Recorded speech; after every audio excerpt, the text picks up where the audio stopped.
عائشة رضي الله عنها وی و زنانوه جاءت امرأة رفاعة القرذي دا رفاعة القرذي خزراله با پیغمبر صلی اللہ علیہ وسلم پسی او دا دی نوم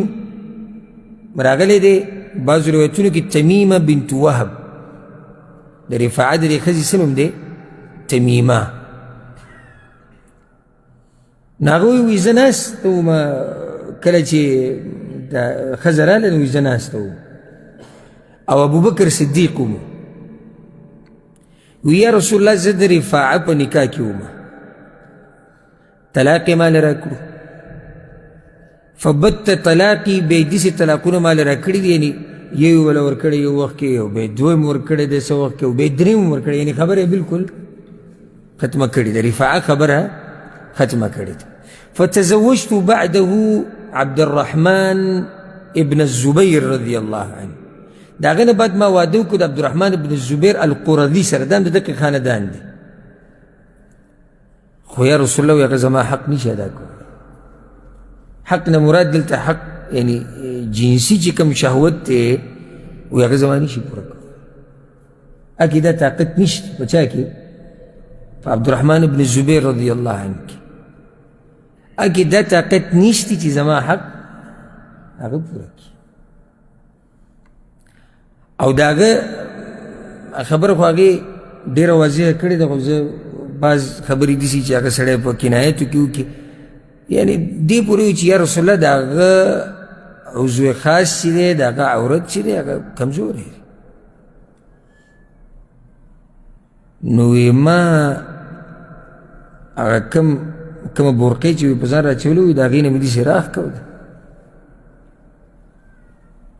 کښې مې نوله یا خالد بن سعید رضی اللہ عنہ دروازی سر ولاړو دا یو صحابیو دن راتو خو اجازت وتله نو ملاو شوی دروازی کې ولاړو دا خبره واورېده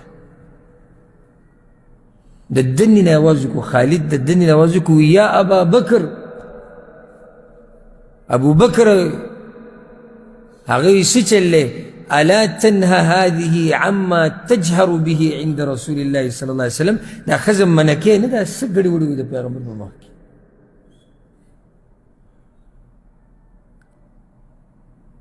عائشہ رضی اللہ عنہ وی ګوره د پیغمبر صلی اللہ علیہ وسلم حالات فلا والله وی پیغمبر صلی اللہ علیہ وسلم غصه شوی نه او غصه پکارو نه دا خو مسله خلک به بیانوي ما یزید رسول الله صلی اللہ علیہ وسلم علی التبسم ویغی چی دا خبر وکړه چې زما خاون زما حق نیش ادا کول او دیسی پیغمبر صلی اللہ علیہ وسلم مسکی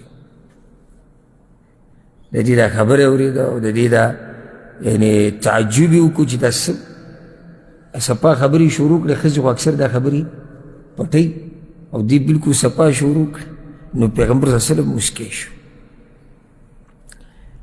نو پیغمبر صلی اللہ علیہ وسلم ورته وی رفاعه پسې کسې واپس کېږي زور خاون پسی ویاو یا رسول اللہ دی دا خبرم دی دا پارا کولی چیزا رفاعه پسی پیغمبر صلی اللہ علیہ وسلم ہوتی نا چی صحیح کوروالی دا سر نہیں کڑے گا آگا وقت پورتا خاون تا نیشو واپس کے وی با طلاق کی بیا با خوازی اخپلا مرزی یہ روایت کی دیس راجی دا روایت چی ما کم ذکر کو دا صحیح بخاری صحیح مسلم کی دے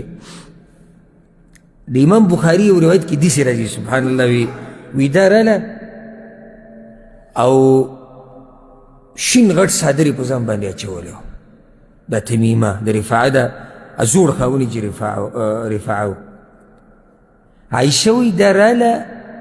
زما خواله او دا برقه و صادری چې اوچت کړو نو دا بدن یې شین شوی و د یو ګزار د لاسه د خاون سره په دې طبیعت نه لګېدو وهلې وه او هغې ته خبره وکړه داسې کړم او زه دا ښځو ته چې ښځې فریاد وکړي بیا پکې تپوس کوي چې خاون څه حالت دی نه په ټکه څوک ملامته دی خاون ملامت د عایشې ته خبره وکړه هغه نورې بیبیانې را جمع شوې پیغمبر صلی الله علیه وسلم چې څنګه راغی یا رسول الله ګوره ظلم ته او د سړو دي ظلمونو ته د ښځو سره دا غریبه څومره والي ده او دی دیسی کړی او دی دیسی کړی په دې کې د عبدالرحمن ابن الزبیر په خپله راغی دا دویم خاون اته پته لګېدلی چې ښځه ترې د شکایت د چا خواله پیغمبر صلی الله علیه وسلم خواله هم راغی ورسره ځان سره دوه زامن هم راوستو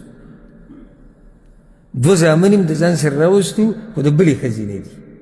هغه هم راوستو څه خبره ده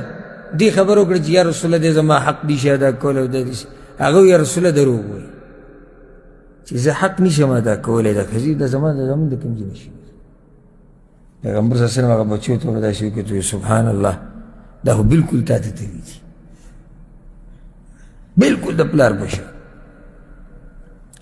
نو پیغمبر صلی الله علیه وسلم خبره دا کړه چې ته وایي چې دې حق نشي ادا کولی د کوروالي دا بچي د کوم ځای نشي خو هلته دې د دې خاوند سره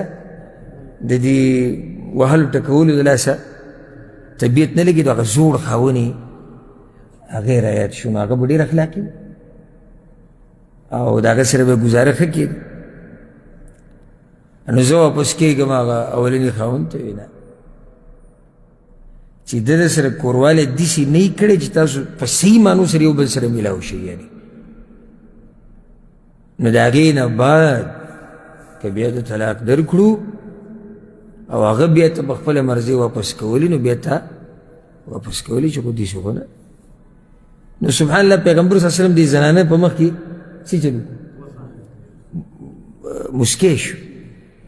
او عالم له پکاري چې هغه سینه هم پراخه وي عالم له پکاري چې سینې څه پراخه وي قسمه قسم خلک به راځي اوس دا زنانه راغله او قیسې بلکل صفا خبرې وکړې وی د هیڅ هم نه دي پیغمبر صلی الله علیه وسلم مسکی شو دې خو صفا خبرې وکړې نو د عالم که عالم په دې تمنا شي چې ټول به زما خواله داسې محترم او غلي خلک راځي او تعلیم یافته او نو دا دی بیا په غلط سوچ کې دي د عالم واسطه د ټول امت او د مسلمانانو سره ده او ټول یو شان نه دي